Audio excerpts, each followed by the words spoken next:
So obviously we've been having a crazy week of college football, right? Brian Kelly's expected to go to LSU. Lincoln Riley, of course, hired as the new football coach for the university, for Southern Cal University. It's been a wild ride, man. But just thinking about the Lincoln Riley situation, guys, Lincoln Riley really screwed over Oklahoma. And if you have not been paying any attention to what's been going on with Oklahoma, people are really jumping off the bandwagon. People really feel betrayed. These players feel betrayed. The staff feel betrayed. Like, Lincoln Riley really hit this perfectly. And the funny part is that you have these, Lincoln Riley was going through potential contract negotiations about extending this contract, and now you kind of have this. I mean, this is just a hot mess, guys. Theo Weiss entered the transfer portal. Spencer Rattler, no surprise, entered the transfer portal. Jadon Haselwood, not as I'm recording this, but probably like about an hour ago, he just entered the transfer portal. And then you look at the amount of decommitments. I mean, Oklahoma has lost I think around 4 or 5 decommitments for both the 2023 and 22 recruiting classes. And that's not even considering guys like Raleek Brown that could potentially decommit and go to Southern Cal. And even more, right? Oklahoma doesn't have a lot of commitments, guys. They have 14 commitments right now. And even more, and this is just for their 2022 class, and even more can potentially jump ship.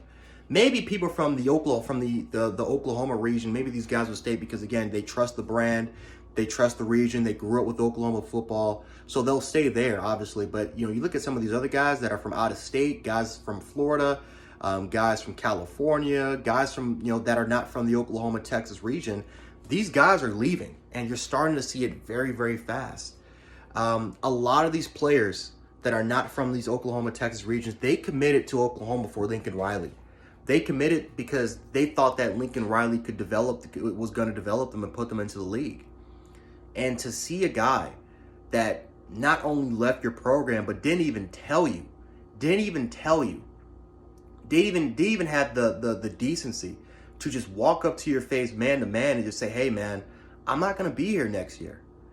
The fact that he didn't even do that, didn't talk to the players, didn't talk to the athletic administration, the athletic directors.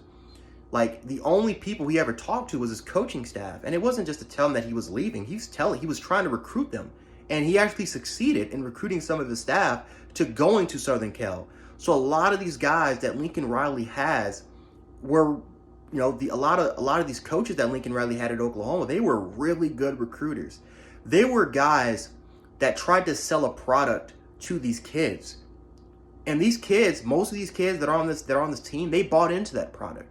A lot of these kids that, and thank God we did not get past the first dead period of recruiting, because that would really be messed up.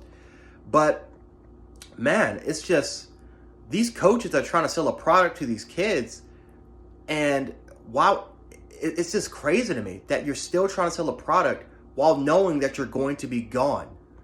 This is why when people say that the transfer portal shouldn't be here, this is exactly why the transfer portal should be here. Because if you make a commitment, you're not just making a commitment to the university. You're the biggest reason why, I would say 75% of the reason why you're committing there is because you believe in a coach.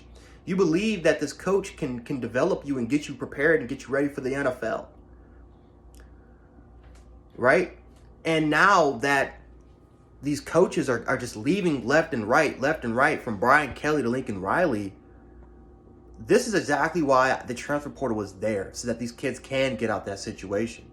And lucky for Theo Weiss, lucky for Jadon Haselwood and these rest of these guys, they're just trying to jump ship while they can. And Oklahoma really is screwed.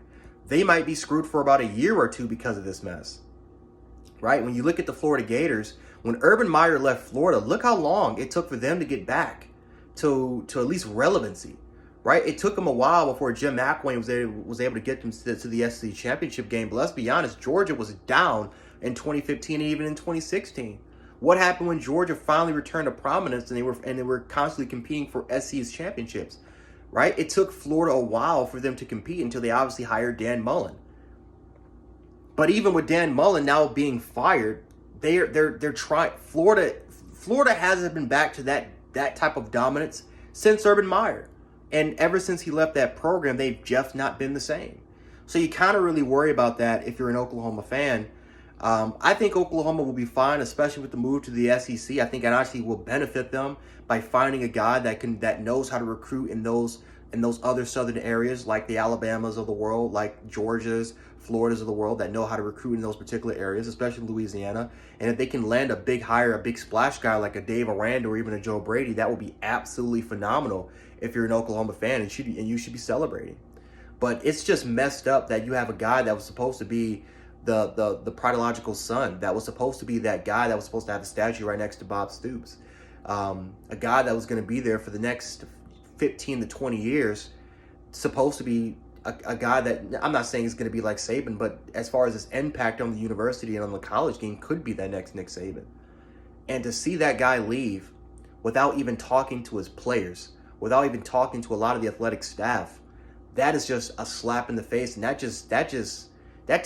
tells me all about your character.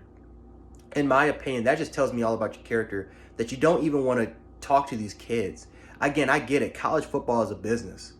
But at the end of the day, a lot of relationships will be broken. These are kids. These are not adults. These are kids.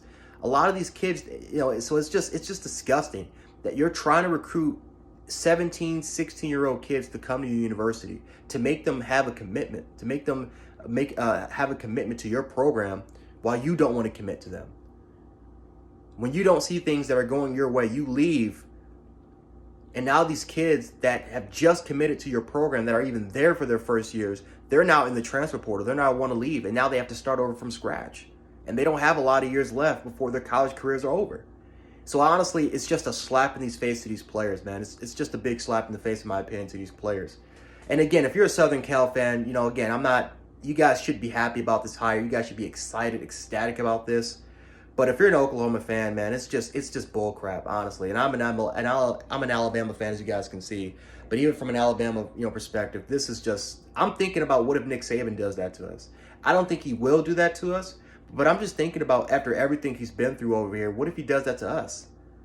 We'll appreciate the 6 national championships, but there's always going to be that thought in the back of my mind that, like, damn, you really did us like that? You really did us like that. So, anyway, guys, that's all I got for me. I'm just rambling on, but it's just something I've been thinking about literally all day. And again, if you're an Oklahoma fan, trust me, I feel you, man. I definitely do. But anyway, guys, Chance Sports, aka Chance 616. I'll catch you guys later. Peace.